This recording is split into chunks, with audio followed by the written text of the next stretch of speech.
make a move and the bunny gets it. I said, put the bunny back in the box. Why couldn't you put the bunny back in the box?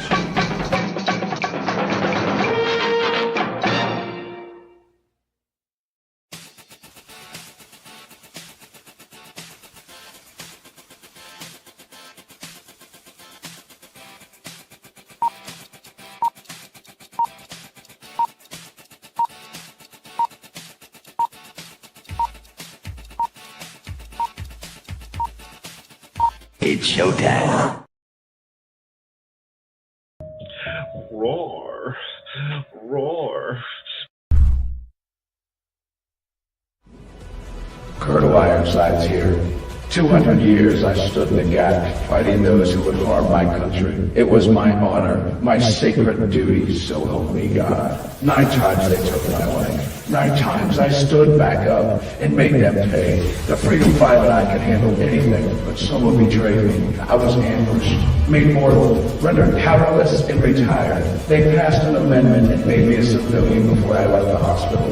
For 50 years I watched my country change. Watched this work while erasing me from history. The day I quit my job, I powered up and discovered they lied about that too. I'll remind them of freedom. I'll remind them of duty. I'll remind them of their oaths and who they serve. I'll remind them while I'm shoving it down their throats.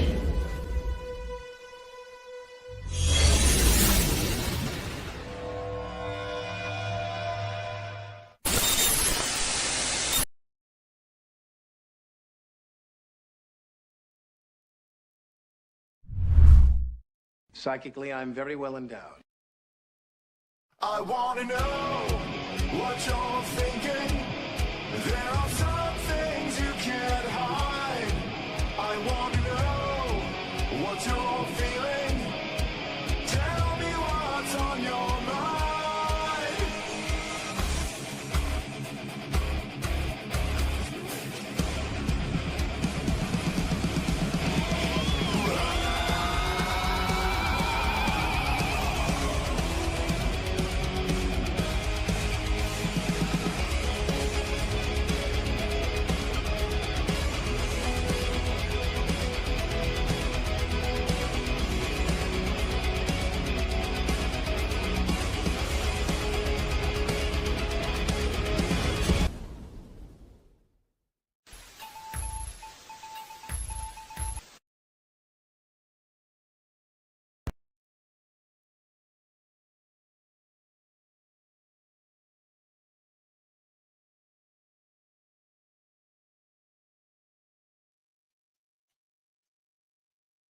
Hey there, welcome to the morgue for character Autopsy. Today on the slab is Bane, Batman foe, DC Comics invention. Heavily involved is our good friends Chuck Dixon and Graham Nolan, so they might actually see this. Makes me a little nervous. Greetings, salutations, and stuff. Thank you, Wrangler, for the stuff. Anyway. Yeah. All right. So today this was suggested last week. I can't remember by who. It might be Wrangler, it might be somebody else, but somebody suggested Bane. Now, this is one reason why I like asking the chat for their suggestions. Because I wouldn't have picked Bane. I never would have. But unlike Spawn, this one seems to have a very well-written backstory, a well-written history. And so today, this is going to be actually a lot more fun than I thought it was going to be. So stay tuned. This also stars one of my all-time favorite characters in comics. I will talk about him later. But let's start.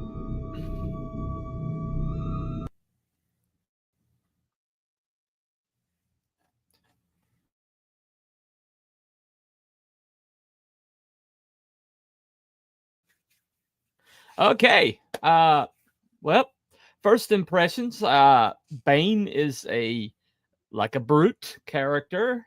He's kind of strange looking, got the luchador mask, bare chested, big boots, and the usual kind of like superhero or villain top bottoms. Uh, but he's kind of like known for being very powerful, very strong, very fast.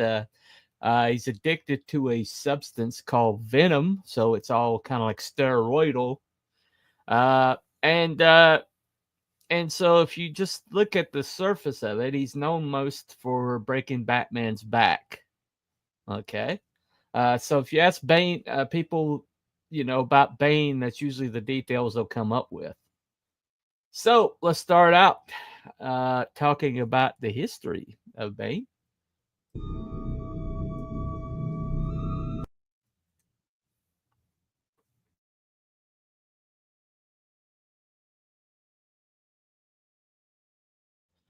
All right. Now Bane was born in kind of a all right. He was born in a place called Santa Prisca, a fictitious island that was like created earlier in I think a question comic. And he was before he was born, his father committed a crime, and on the island of Santa Prisca, the son, if the father escapes his fate, his assigned prison sentences like basically given to the son. And since his mother was pregnant with him, she was put in prison where he was born, a place called Peñadura. And basically, his mother passes away when he is 6 in front of him. I assume being a lone woman in a prison, she was not having the best of lives. It's kind of it's never really like spelled out in the comics if that's what was going on, but the woman died of exhaustion. So I'm going to extrapolate. All right. I don't think I'm wrong in doing so. But anyway. Now, so Bane, when he was a little boy in a prison of hardened criminals, he had one friend, his little teddy bear called Osito. And Osito he carried him around everywhere. He talked to him, kind of claimed that he was talking back. And so people kind of left him alone.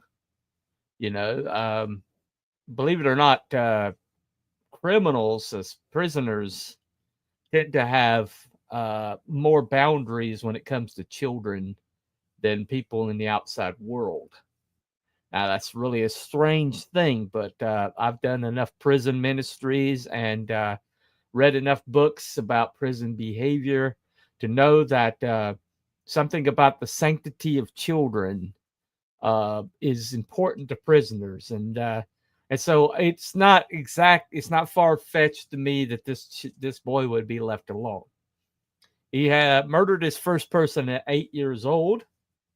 So evidently somebody wanted to use him to gather intel in the prison, and evidently Osito had a knife embedded in him, and he used that to stab the guy.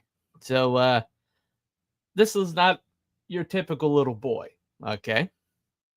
Now, as he grew and he became old enough to for them to kind of like come into the kind of realm of physical violence, being allowed when he was a teenager, he started getting challenged in fights, and he started having to earn his way, and he really started taking off.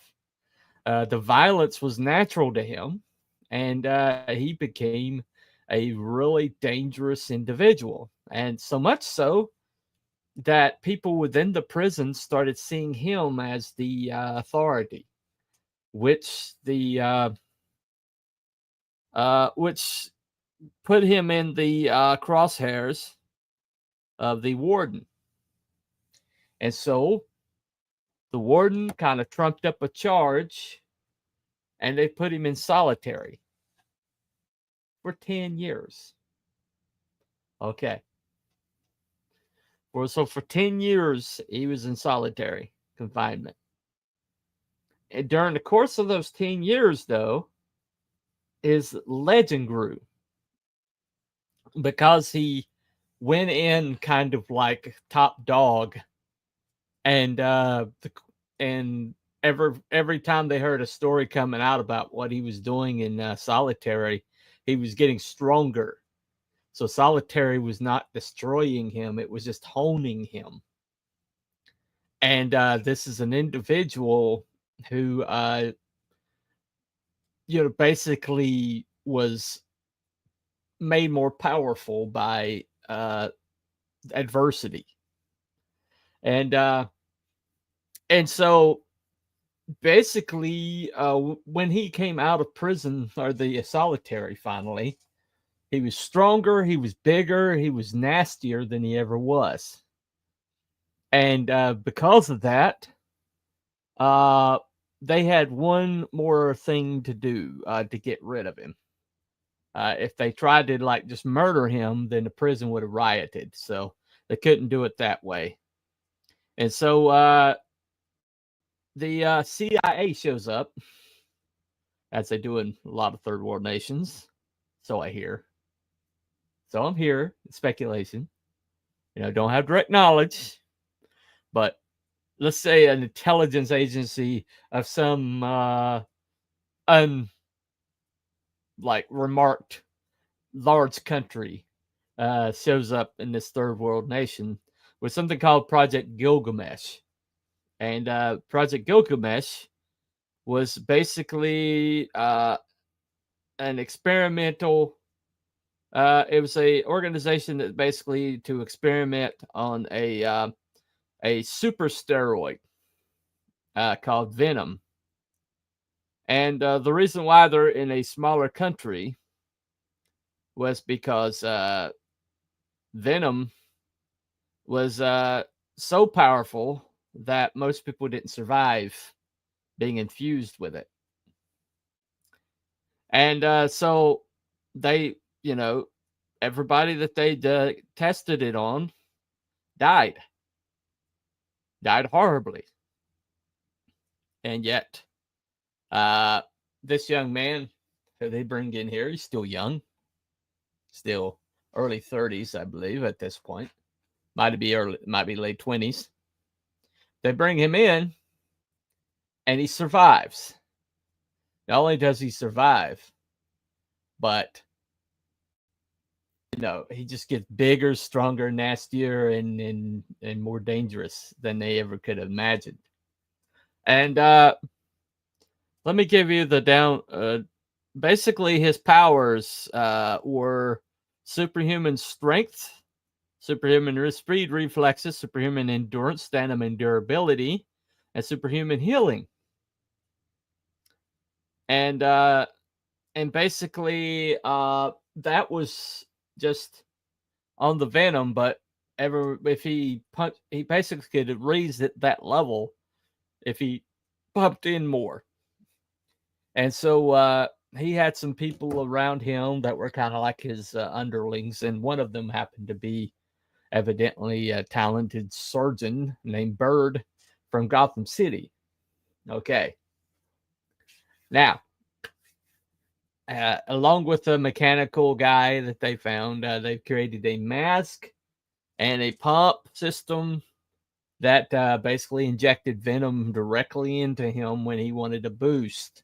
And suddenly he became a super villain, somebody that could probably go toe to toe with most really scary people in the DC universe. Mainly because he was honed. He was nasty fighter. He was, But the thing that made him really dangerous, now most people underestimate this, was he had possessed a genius level intellect. He had a eidetic memory, which means we call it photographic memory, but he could scan something and memorize it. He's a polymath, which means that all across a lot of disciplines, he could. My dad was like this. In polymath means that they can pick up math, they can pick up music, they can pick up carpentry, they can pick up. My dad was that way. If you give him enough time, he could pick up. He even figured out how to draw blueprints for our church that I grew up in, still standing today. And my dad drew the blueprints for it. Completely learned and just did it. We also found a hymn that he wrote. So, we're talking about somebody who just figures stuff out, but that's what a polymath is. But polylingual is the ability to speak all different languages, and he could do that. And he's also an escapologist, which means that he could find a way out of anything, which he learned from being a prisoner, and he escaped a lot. He's also formidable hand-to-hand combat. He was able to hold his own against Batman and Ra's al Ghul.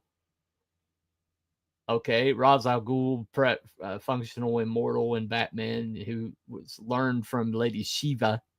So he's not only a master, but created several fighting styles. His fighting ability combines with peak strength and endurance, made him a formidable and dangerous opponent. And he's also highly devious and highly gifted strategist and technician. Okay. But even without Venom, he's stated to possess superhuman strength and metahuman level speed and reflexes. And that's because the first infusion of Venom increased his muscle mass and increased his density and just made him a very, very scary individual. But he can jump up about 30% when he directly injects the Venom.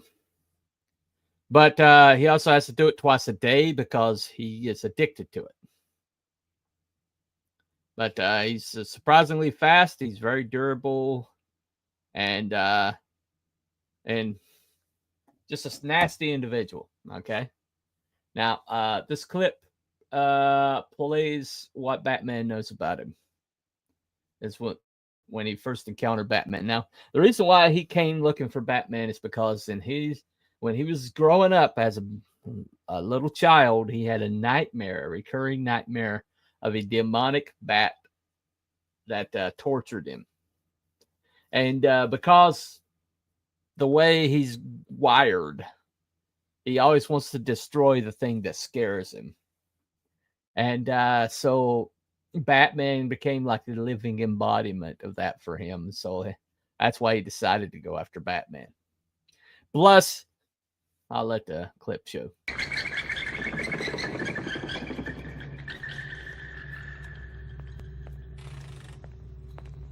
You seem to have a ding in your door, sir. He trashed my car, Alfred. Between a couple of guys. That's real personal. Nice to see you haven't lost your sense of humor in the face of adversity. Something Croc said reminded me of a Cuban prison experiment I heard about. Peñadoro Prison. For lifers only. Then we're looking for an escapee? That's right. And there's only been one escape in 25 years. 3 years ago. Computer, run background file on Project Gilgamesh. Gilgamesh, named after the warrior? The ultimate warrior. A chemical plan to create super soldiers out of hardened prisoners. It was abandoned when they got more than they bargained for. And what was that, sir? They got Bane.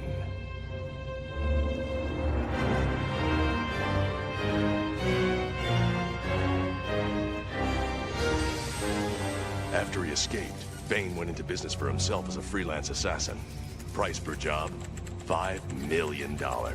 So the question is, who wants to eliminate me? That line is forming around the block, sir. Well, let me put it this way. Who has $5 million to spend?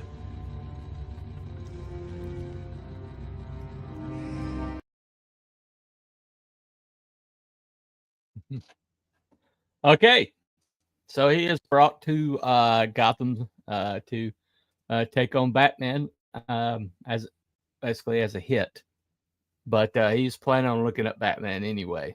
I read a novelization of this way back when, but essentially, this is how what he's most known for is breaking the back of Batman in Nightfall. And now, one thing I need to point out, I didn't know this until I just researched it, but evidently Chuck Nolan, Graham Nolan, and let me get the name. It's a very famous creator. Let me find it right quick. He was the Batman editor at that time. Let me find this right quick. Here it is. Okay, Chuck Dixon, Doug Monch. I don't know how to pronounce it. Ponch, I think it's Monch. Graham Nolan basically created him. Danny O'Neill also had input. Danny O'Neill is who came up with Sancta Prisca and Dura because he put it in the question. But basically, O'Neill also created Azrael, which we'll talk about in a little bit. But essentially, Bane was supposed to be like a negative of Doc Savage. It's like a dark Doc Savage, okay? And that's kind of like what they were thinking when they created Bane. And which makes a lot of sense now that I'm starting, now that I've done some more research on it. Because Doc Savage had the eidetic memory, had everything else. Corey Barton. Hey, Corey. What's up, man? Sorry, no boobs today. No boobs today. Sorry. You can stick around to the end and suggest somebody with boobs, and maybe we'll cover them next week. But anyway, back to Bane. But essentially, he was there to defeat Batman. He basically kind of like snuck around for a little while. Batman, stuff would happen to Batman, and Batman would be like, something's wrong here. And he just would like hit and run. And, like Killer Croc showed up beat to a pulp. It's like, who could beat up Killer Croc hand to hand? And things like that would show up, and Batman knew that there's some scary guy out there hunting him. But he wouldn't never find out what was going on. No boobs. What the F? Nope, sorry. I don't know why you're here then. Sorry.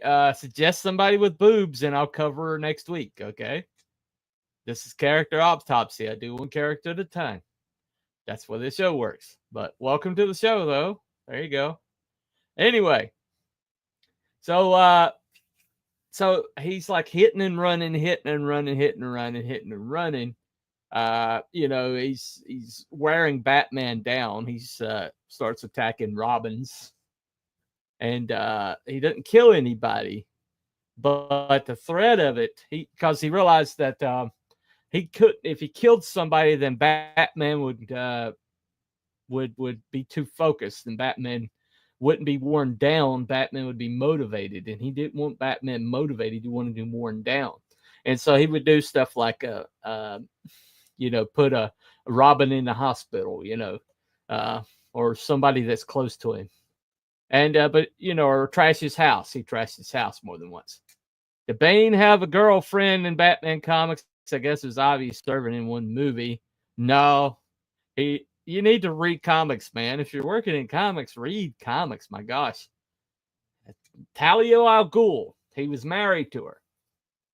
But for the most part, he just had prostitutes, which he murdered anyway. But anyway, so when he needed a little like whatever. He would have him bring him a prostitute, and he would like kill her. Lovely guy. He's a bad guy. What can I say? Anyway, so basically he would work on wearing Batman down, and finally he's like pushing Batman. He thinks he got him enough to the edge that Batman was vulnerable. And so what did he do? He broke open Arkham Asylum and let the crazies go loose. And then Batman had to hunt for him. The hunt for all these crazies. And then Bane is not just all brawn, but he is known for his intelligence as well. In the comic book Nightfall, Bane knew that he would be unable to defeat Batman one-on-one, so he decided to formulate a plan that would break Batman mentally and physically. Over a period of 6 months, Bane would release prisoners from Arkham Asylum, and Batman was forced to round up all the released criminals, which led him to become weaker as time progressed. Towards the end of the story, Batman is mentally and physically exhausted. Bane took advantage by breaking into Wayne Manor, where he would meet Batman in his broken state. Bane and Batman would duel, but Batman was no match for Bane.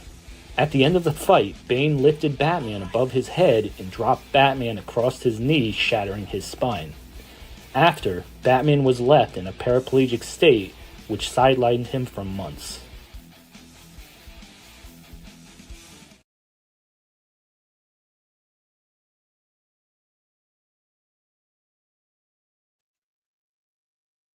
Okay, so he broke Batman. Now, this is around the time they killed off Superman. This is around the time Image Comics was taken up by all the industry, so a lot of people think that Bane breaking Batman. I read many comics, just not much on Bane. He's one David Finch book I got. All right, no problem. But, not everybody's encyclopedic, I guess. I had to study on Bane myself. Anyway, so now, so he succeeded. He got the reputation for breaking Batman. Funny thing about it is, in the book that I read, he basically initially broke Batman, but then nobody was there to see it, so he had to drag him up downtown, wait till a crowd gathered, and then broke it again. And so, or that's when he broke it, but he had to make sure there's a crowd around to see it, because when he first defeated him, it was at the Wayne Manor, so nobody was going to see it. So he dragged him into town and made sure everybody saw him break his back. But so he takes over the criminal world, and but hanging around at this time was a guy named John Paul Valley. And this was a Denny O'Neil creation. Denny O'Neil wrote the first arc. But Azrael came from the Order of St. Dumas. And the Order of St. Dumas essentially had a super soldier program. And Azrael was the name given to their latest super soldier. It was activated, and they had something called the program that essentially every Azrael had, and what it did was it made them basically move beyond normal human limits. And I've seen this happen. Okay, mental patients. I used to work at a it was a group home for mentally handicapped adults. It's a state-run group home. And there were little guys that would throw grown men and rip stuff off the wall because they don't have something in their head telling them how strong they are. Our limitations are mostly, a lot of our limitations are mental. And a lot of what you see martial artists and people like that do is try to force themselves past those mental limitations. And the program that Jean Paul Valley went through as an Azrael moves him beyond that. And so when that's activated, he becomes a scary customer. Okay. Now, so while Batman was crippled and looking for a way to get his back healed, he asked John Paul Valley, who just went through the Sword of Azrael, the previous arc. He was just basically I think he was a security guard at Wayne Enterprises. He's minding his own business. And he asked him to step in because with the program, he was the only person that was like on hand that was capable of wearing the Batman suit. And he's only supposed to do it for a little while, but something about Batman and the program combined and created this hybrid that people like to call the Asbats. And that's Azrael Batman. And so he started wearing armor. He started with a lot of sharp edges. And we found out that Bane does have a weakness. And the weakness is zealotry. Because Bane grew up in survival mode. Doesn't believe in anything but his own survival. He doesn't believe in anything bigger than himself. And so when he runs up against somebody like Azrael, who is like focused in a zealot, essentially, he's a religious zealot. And religious zealots tend to be suicidal. They tend to go beyond their limits. They tend to go further and longer and harder and stronger because they don't have any self-preservation. And so when he ran up against Azrael, he ran up against somebody who's so focused that he didn't even care if bystanders get hurt as long as he achieves this mission for his God. And this is what happened. You have run out of toys, pretender! You have run out of time! The bat has claws! You think you have cut my throat? No! Your lifeline. You've been on Venom too long, Bane. Huh? Time to kick the habit. Cold turkey! No! Not defeat, Bane! I can still defeat you! You're finished! I already won! I already broke the Batman! Not this Batman! Hey, Venom! Just a shoulder! Stop the pain! No! Kill me! Transgressor! Betrayer! Defiler! I shall punish! Batman, no! He is broken. Blackgate Prison can hold the pieces.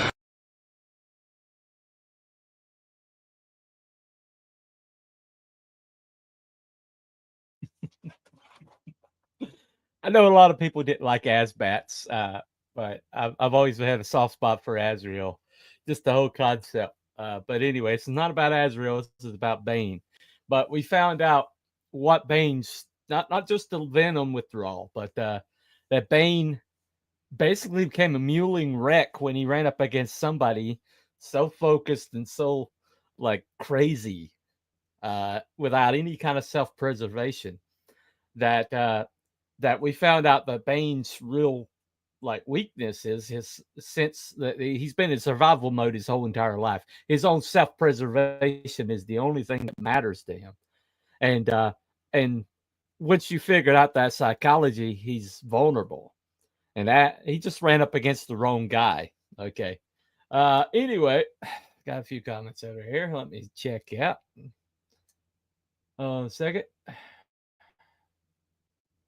All right.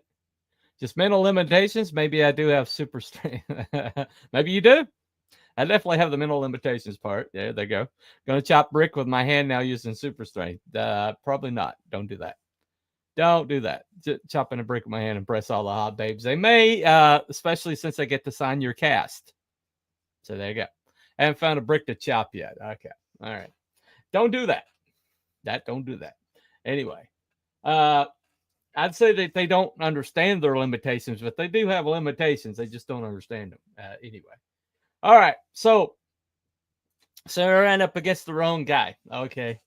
Now, what this show's about, what happens after that, this is pretty much all you need. All we need to like break down Bane is the full character arc. And so we get him from his beginning all the way up to his like first massive defeat. And after that, different people wrote him, but this is like the first big significant arc we see with Bane. And when he goes to Blackgate Prison, he has to go through the venom withdrawals, and it almost kills him. But he does make it out the other side. But once again, so the next thing, so that's the character history of him. But now,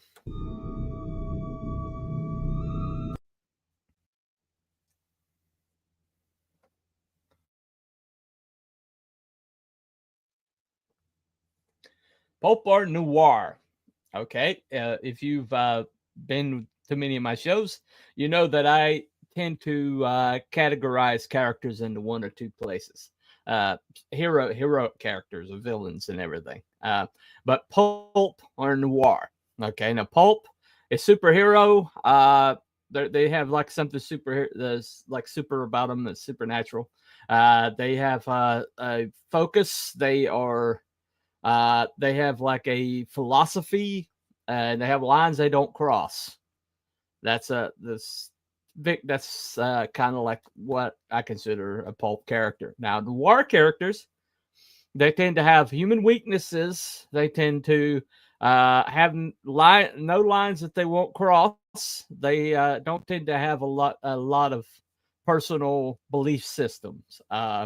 And i.e., that's why they'll wind up going with whatever situation. They tend to be situational. Okay, now, so what is Bane? Most of the time, we've had pulp characters, and but this week,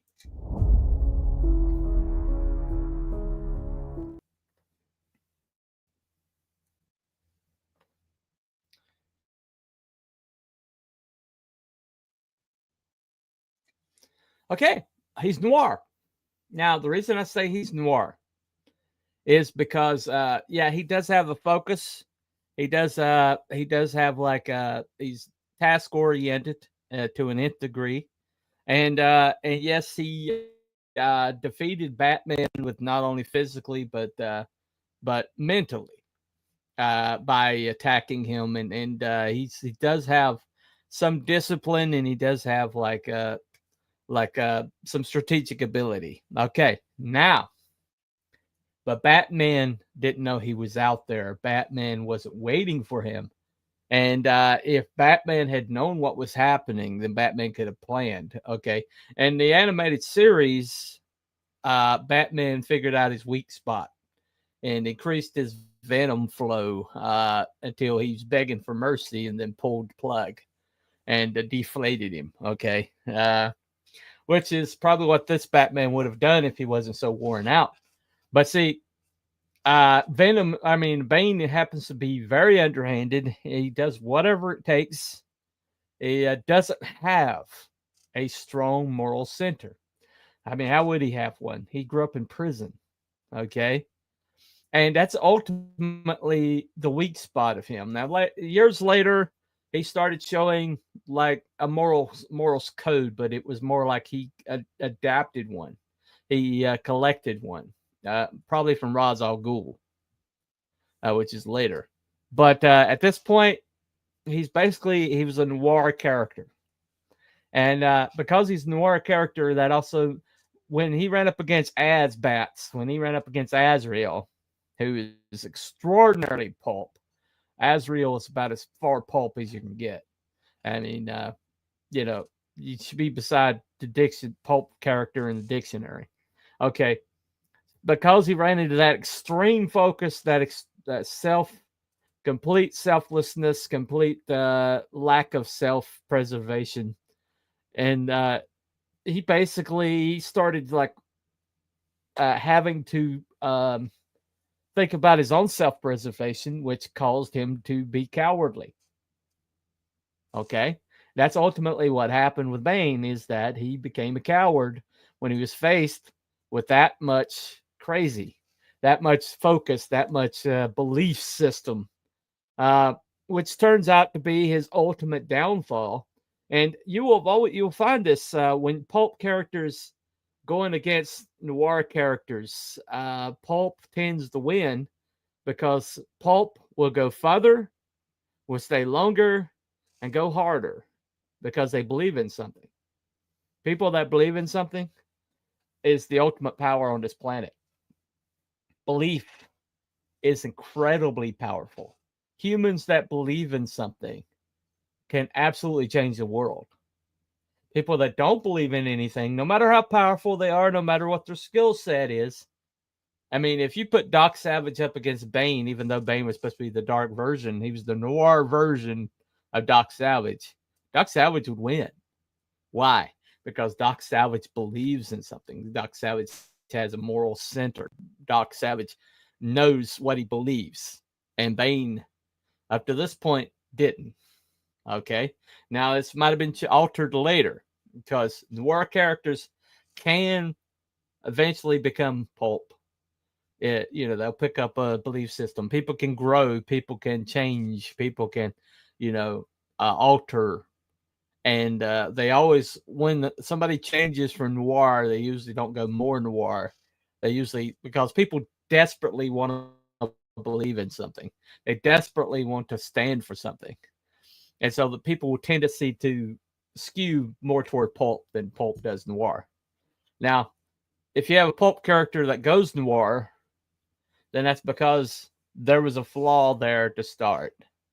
And that does occur sometimes.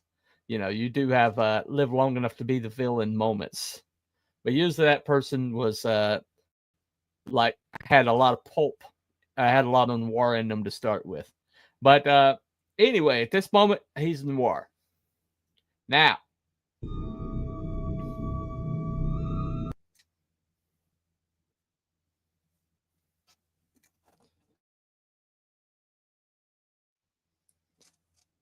what are the challenges of writing somebody like this? Okay, extreme noir characters like this. The challenge is of keeping them organized enough, giving them enough focus to be like powerful or to be a threat.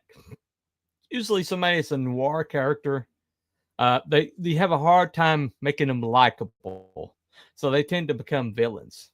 And so, but even if it's a villain, you still want something in them. And in his case, like the backstory was important.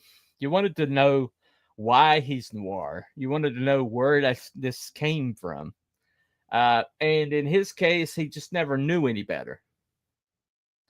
And even though he was raised by a Jesuit who taught him like classical knowledge and things like that, he wound up going back and killing that Jesuit later. I mean, so it's somebody who basically to survive had to become a psychopath. And because of that, he not only did not understand morals, but he didn't, he had no way of figuring out what that is. Now, it's changed later. You see that changing later. Hold on a second.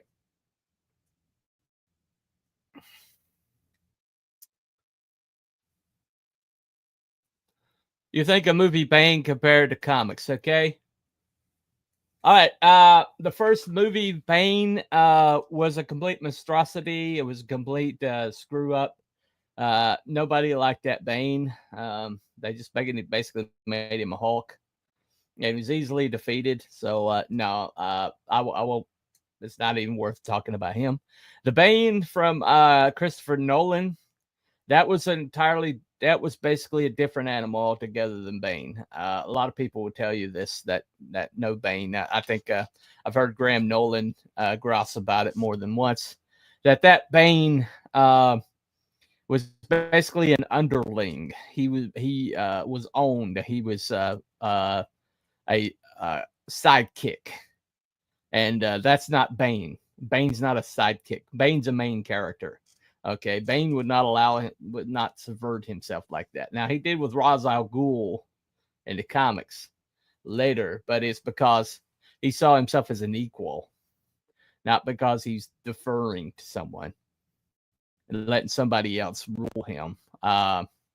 You know, and that basically screwed up Bane. That wasn't Bane.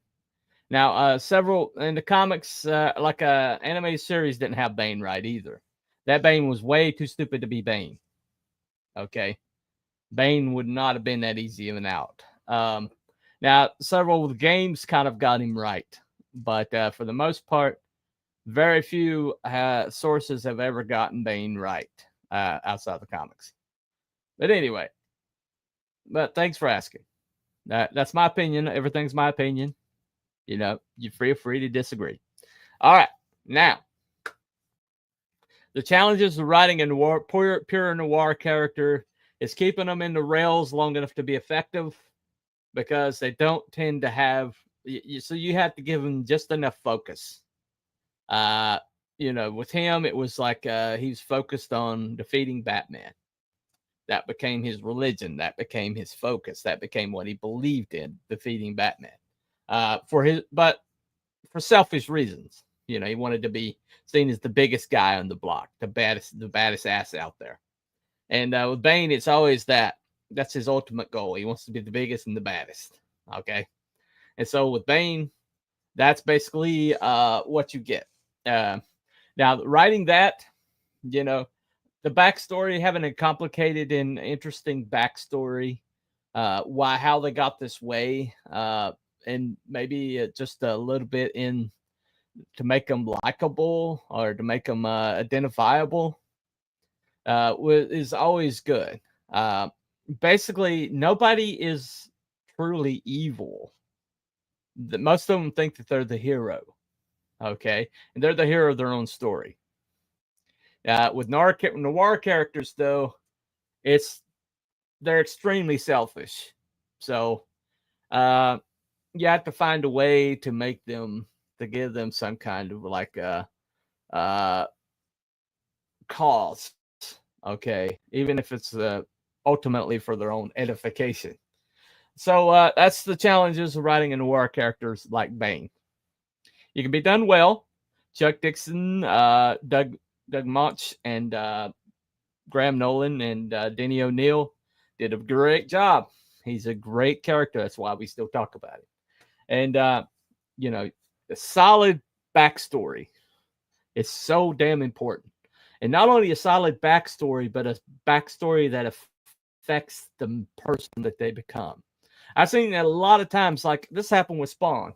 Spawn's backstory had nothing to do with the way he acted or reacted. He was just poorly written. Now, I covered Spawn a couple weeks back, and I know I harped on this, but he's poorly written because his backstory didn't seem to have any association with who he became and why he became that. And you can always tell a poorly written backstory when that happens. We are all. Adulthood is basically everybody trying to get over their childhood. I heard somebody say that one time. And it really is true. Because the child maketh the man. And so your backstory is vitally important to who you become, especially with noir characters, because they don't have anything currently to like give them any kind of like character focus. Most of the time they're amorphous. A noir character has a real tendency to be amorphous. In other words, like blob of character traits. I see this all the time. I read a book recently written by two of the really important writers that I love to read after. But this character they made was not established enough that I could tell who this person was. And they just didn't, I couldn't see them in my head because they had so many, like, because the backstory didn't fit their actions. And this is a very famous, the newest book is coming out. But when I did my review, I said that this guy, several times, he broke his own, like, backstory. Multiple times he broke his own backstory because his backstory said this, and then the modern man did this, and it did not match. And this is talented writers. These are really talented writers. Of course, it was like a team up, a writing team up. And I'm wondering if the one guy wrote the backstory and the other guy wrote the adult, and that's why they didn't match up like they should have. That's entirely possible. When you get writing teams, that stuff like it happens. It happens in comics all the time. But basically, the backstory has to match. And in this case, Bane's backstory is so well written, and the backstory maketh the man. In this case, Bane's backstory matches the character. Spawn, not so much.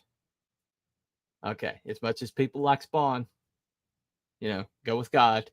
But that backstory for Spawn did not match Spawn. Did not match his actions. Anyway, which is vitally important. Vitally important. All right. So, all right.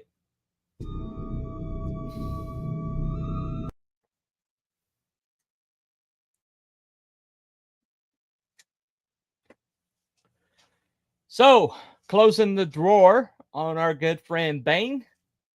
Later on, he discovered who his father was. There was a whole plot line along that. And now he's like leading up a team. And so he did alter later. He did like develop what didn't match his actions, like how. Well, it's because I'm not going to litigate this again. You have to go back and watch the other one. But essentially, his background didn't match because later on he became a Secret Service agent, but then he's supposed to be a bloodthirsty killer. Secret Service agents protect. Secret Service agents is an entirely different mindset from assassin. And so that's just one egregious thing that was in there that didn't make a lot of sense. But that's going to have to suffice. You'll have to go back and watch the rest of it. But anyway, so on our friend Bane, very good character, very interesting character, great backstory, fascinating backstory. And it did, the way they wrote him, his actions in Breaking Batman was, it was readable. It was very well done. I do like the Nightfall comics. A lot of people don't, but I do like the Nightfall comics, because I know at that time it was like a deconstruction of heroes was going on at DC. They killed off Superman and things like that. Oh, yeah, because he turns into a demon. Spawn has to serve Satan. He traded his soul because he's desperate to see Wanda. Yeah, I know that. But the reason why he went to Satan in the first place is because he was slaughtering people for the government.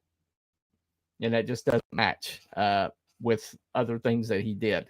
But, free to disagree. Feel free. I'm just saying, I know, man. Feel free to watch my video, my breakdown. Anyway, so I really enjoyed Bane as a character. I think he's a good example of the noir written character with noir characteristics. And I think that they did a great job with him. One of the reasons why Nightfall was so good is because of the story leading up to Batman getting his back broken. And plus Azrael, it's Bats, and when Batman Batman managed to get his back fixed and found his mojo again, and he came back to reclaim Batman. A lot of what he used against Jean-Paul Valley when he had to take over as Bats take on Asbats was the same things that defeated Bane. That same focus, that same hyper, tunnel vision, lack of self preservation. He managed to use that to defeat John Paul Valley.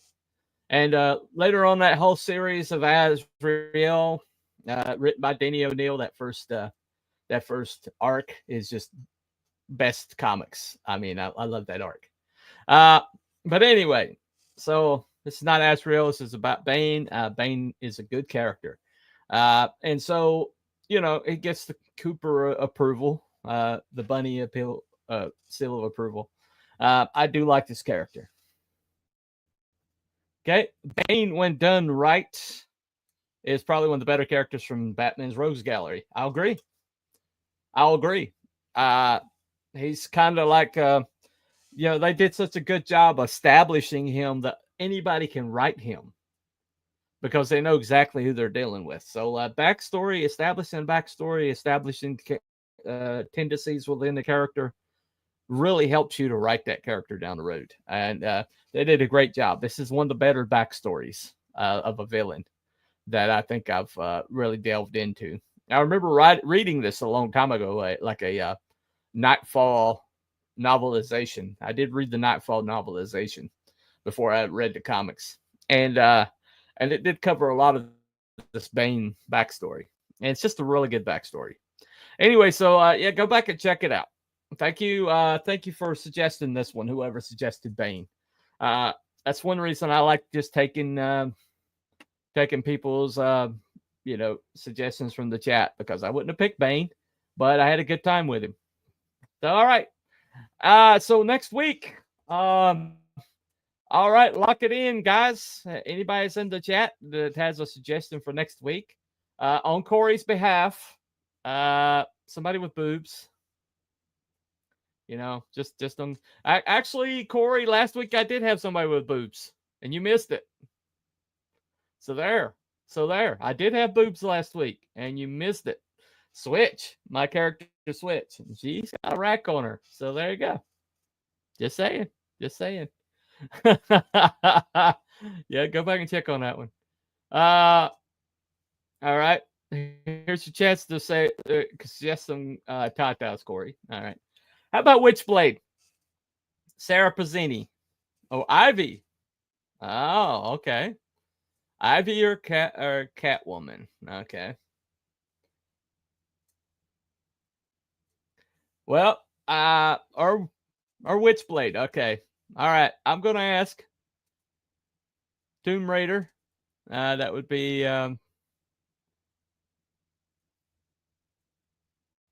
what is her name? Golly, I love the movies. I've played the games multiple times. What is her name? Witchblade, yeah. Sarah Pazzini. Okay. All right, we'll do Sarah Pazzini for next week. Lara Croft, right. What do you think? Witchblade or Lara Croft? Which one do you want, guys? I haven't read the Lara Croft comics. No, I haven't. But what are you thinking, guys? Witchblade or Lara Croft? Sarah Pazzini or Lara Croft? What do you think? No, I haven't. I told you I had to read up on Bane to do this show tonight. Okay, Sarah Pazzini. Sarah Pazzini it is. So next week, Witchblade, Sarah Pazzini. I'm gonna do a character autopsy of Sarah Pazzini. All right. Don't do many Image characters because the same problems with Spawn. They're just not very well written. But in her case, I watched the television show back in the day, and she does seem to have a really interesting backstory. So I'm gonna look into that one. Very much so. That's gonna be next week. So Witchblade, Sarah Pazzini is going to be next week. Thank you all for coming.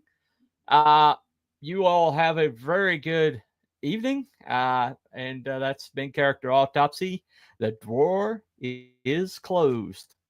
And we'll see you next week. Bye, everybody.